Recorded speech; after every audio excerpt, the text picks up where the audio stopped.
Hey everybody, thank you for clicking on this video. Do us a favor, please go ahead, click that little like and subscribe button. Sound effects.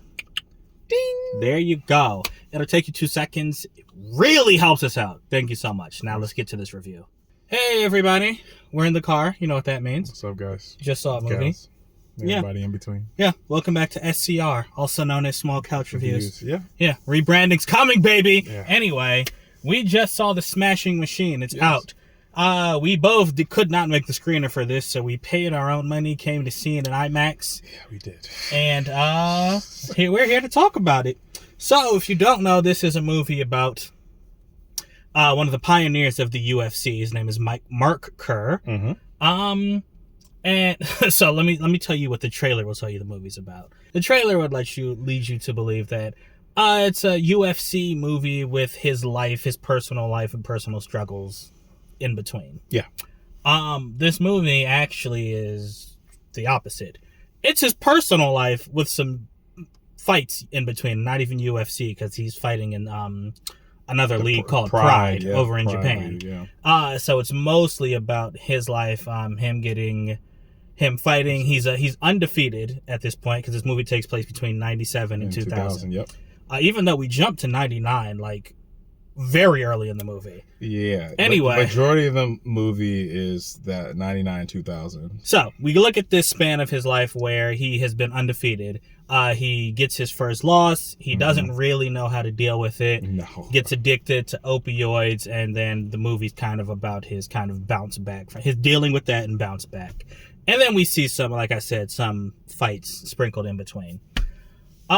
Secret for you that I don't think you know about me. Mm-hmm. I actually hate these kinds of movies. These sports movies about real life people who were athletes. Like like the movie with Zac Efron and Alan White from The Bear, the wrestling one that came out. What? You didn't like? I didn't watch it. I don't watch. I mean, even the one with Mickey Rourke back in the day is called The Wrestler. I was okay with Ali just because I like Will Smith's performance, but I didn't like. I think, and if I play Shrink to myself, it's because I don't. These movies inherently the thing that they're doing is making you showing you that these larger than life people actually have some messed up stuff in them, and I don't want to walk out of a movie with that negativity because I know it's going to show the negative aspects of their life to show us the audience. What's funny about that, and I could agree with you because I had no idea how horrible the story was with that group of brothers and that whole family. Like they literally have a curse. Like they all died. Yes. I don't want. Yeah, it was very sad. It really was. Mm-hmm. And then with Ali, it's like, yeah, we know. Just like with any of our black heroes, we all know they're real. Yeah. And real people make mistakes and real people do things. And so you don't want to see them in that light. But with this film, the weird thing is we knew about his like opioid addiction and all this stuff. And it was like the beginning of the internet. Mm-hmm. Like we kind of knew what was going on with him as an athlete. And so I was like, for this, I thought that's what the movie was going to be. I thought we were just going to be watching a movie about a junkie, but it was not that. So I hear what you're saying. I actually love biopics. So I can like, like maybe I was about to say, cause I'm really, it's really hit or miss for me with biopics. Yeah, I like biopics. Or biopics, however you say it. Yeah. But yeah, I mean, I liked I don't think we saw it together, but the Bob Dylan one that came out. Okay. Yeah. I loved that, and I thought I was going to hate it. Even Robbie Williams, I love that. I thought I was gonna hate. So maybe the musical one. Well, not even that, because I hated the Johnny Cash one. I don't know. It's hit or miss for me. But when it comes to sports, like athletes specifically, I really like when you called me and told me you were gonna see this. I was 2 seconds away from saying I'm not coming with you. But we hadn't seen a movie in a while together, and so I was like, it's Dwayne Johnson's like. The 16-minute standing ovation, I had to see what a 16-minute standing ovation was supposed to be. With that said, I'm not going to say another word. Yeah. I want you to go first before I give my thoughts on this movie. I want you to tell us we're going to start off with sours? However you want. All right. So sum it up, sour, sweets, however you want. All right. Sours.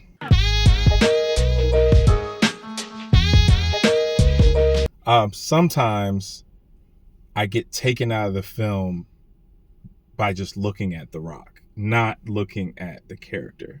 Hmm. And it was just he's like, okay, and this is not a sour. Yeah, he acted. But then sometimes The Rock has, inflections, and the way his voice comes out sometimes, it didn't feel like a character. It just felt like him. And he's been doing this for a long time, man. I don't think he can not be The Rock.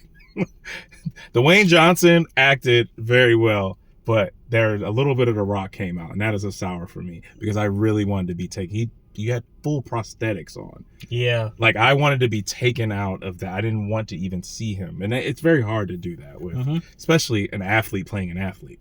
And another, talk about performances that completely took me out of the film. Ryan Bader plays his best friend, Mark Coleman, which also was a huge star in early UFC. Yep.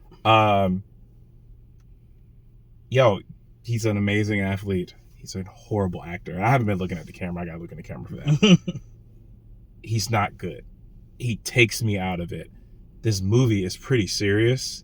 When he gets on the screen, I automatically am just like, oh yeah, that's that fighter. That's not the character he's playing. And that really kind of, I had to say something to Sam, and we usually don't say things to each other, but it really started pissing me off because, like, he did. It was like really like it's. Maybe I have to cut all this. I just don't. I'm trying to get my words out without being super disrespectful because it is hard. I am not an actor.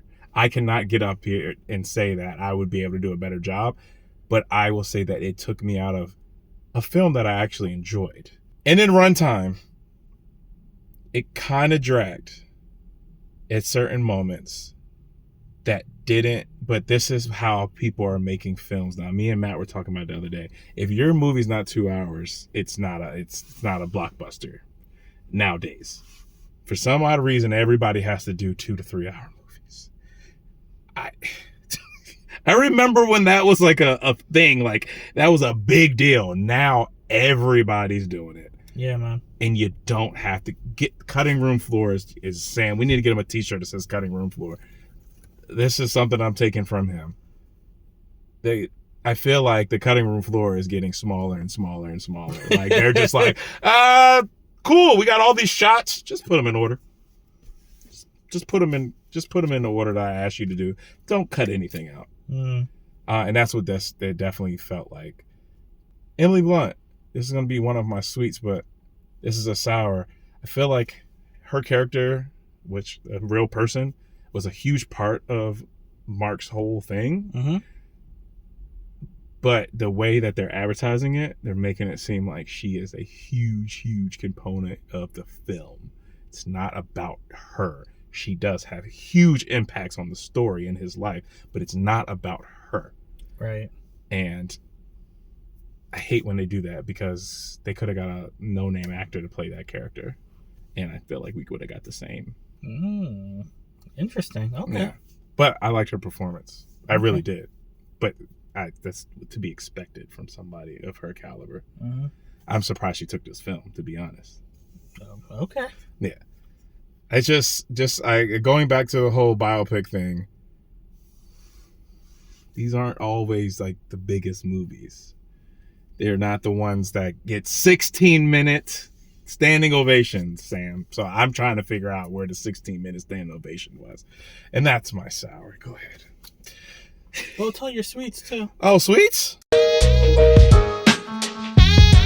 I absolutely love the fact that it felt like we were there.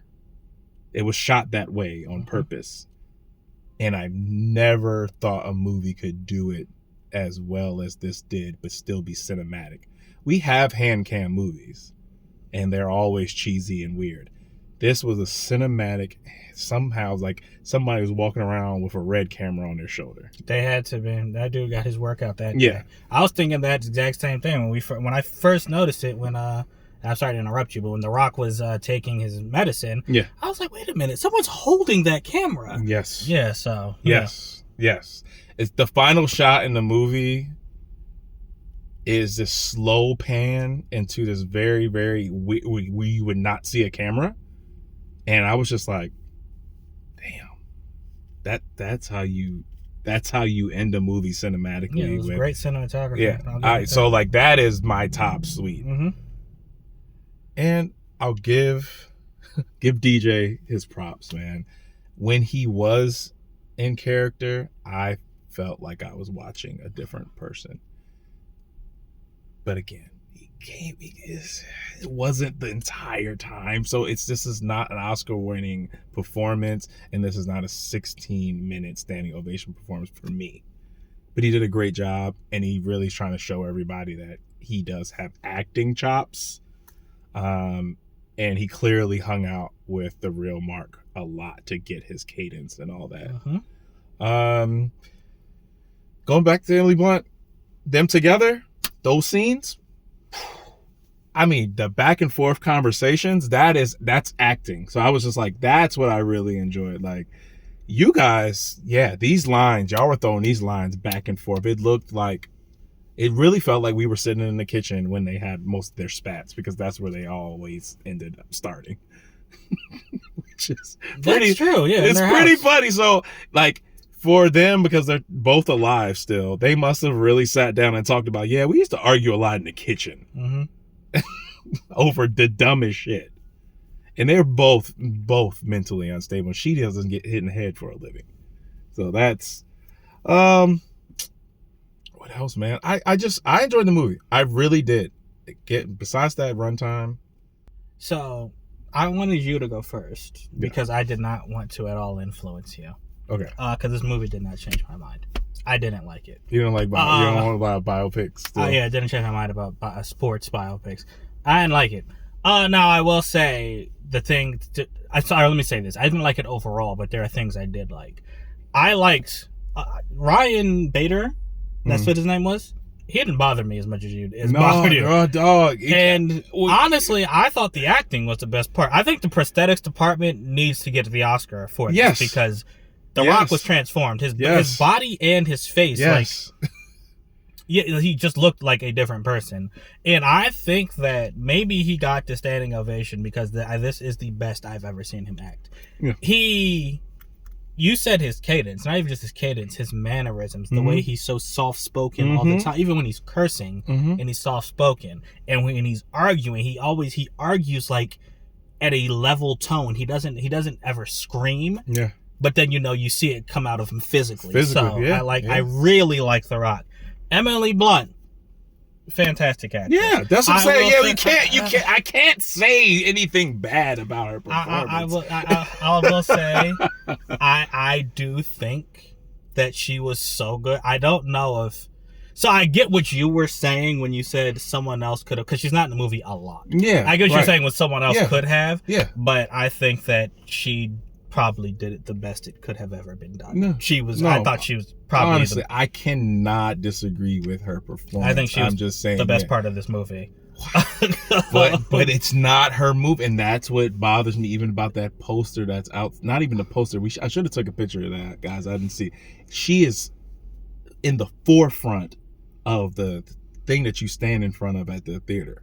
Well, yeah, but I mean, a lot of people get that insert. I mean, you'd be surprised. There are certain movies, like Robert Downey Jr. in Oppenheimer. This is totally off topic, but in Oppenheimer, you should look up how many minutes he's actually in that 3-hour movie, and he was nominated for the best supporting actor. Like 10 minutes. Okay. Yeah, probably like 10 minutes. I think Emily Blunt was in this movie longer than that. Oh, no, yeah, she definitely I'm getting at. But anyway, just getting off topic. But yeah, the acting performances is kind of where my likes ended. And to keep it simple with you, I really hated this story. I didn't care about the narrative. I didn't care about, again, it's about his life with UFC or fighting sprinkled in, and I thought it was going to be the other way around. Yeah. And his life is majority with her. Yeah. And I just didn't like them together. Now, this movie shows that obviously they have a toxic relationship. They are toxic together. Yeah.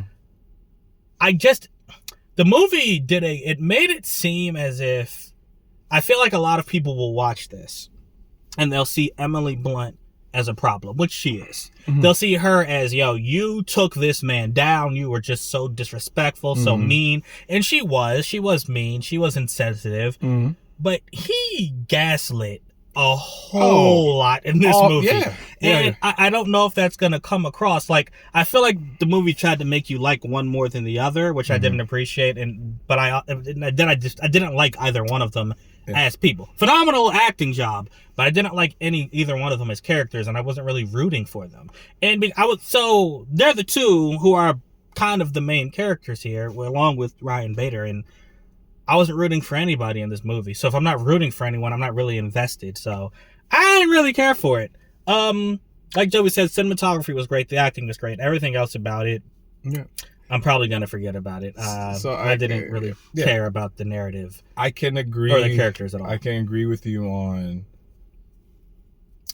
maybe this is a story that didn't need to be told, but it was done in a very artistic way. What is it? We're a fly on the wall on something that is just normal, which is really, really sad because these are real relationships. Yeah, it is. But I don't need a 2-hour movie for that.